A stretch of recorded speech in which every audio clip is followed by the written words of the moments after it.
ભુજને મહાનગરપાલિકા ન મળી એક નવાઈ અને દુઃખદ ઘટના છે.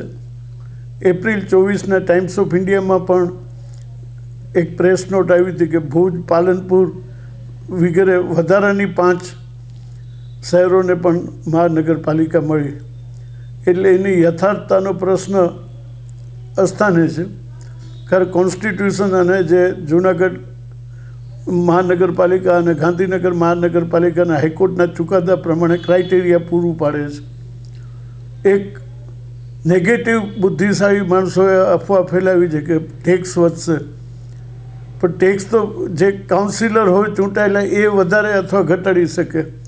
એટલે હમણાંથી કલ્પના ઉપર ઓટોમેટિક મહાનગરપાલિકા થવાથી ટેક્સ વધવાના એવું કોઈ કાયદામાં જોગવાઈ નથી.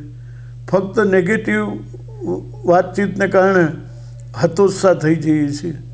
પ્રજાએ હતોત્સાહ થઈ ગયેલ છે અને આપણા નેતાઓ પણ ક્યાંક ને ક્યાંક એ બાબતની લોજિકલ રજૂઆત કરવામાં વધુ મહેનત માગી લે છે. ભુજની વસ્તી, ભુજનો વિસ્તાર અને જે તમામ ક્રાઇટેરિયા પૂરા પડે છે એ રીતે મહાનગરપાલિકા ખરેખર ગાંધીધામની સાથે જ આવી જોઈતી હતી. પણ નબળાઈ છે એ છે, જ્યાં છે કઈ લેવલે નબળાઈ છે એની કોઈ ટીકા નથી કરવી. પણ હવે બધાને એટલી જ વિનંતી કરી કે હવે બધા ડબલ જોશથી તાત્કાલિક મહાનગરપાલિકા માટે મહેનત કરે. એ જ આપણા માટે આજને સમયનો તકાદો છે.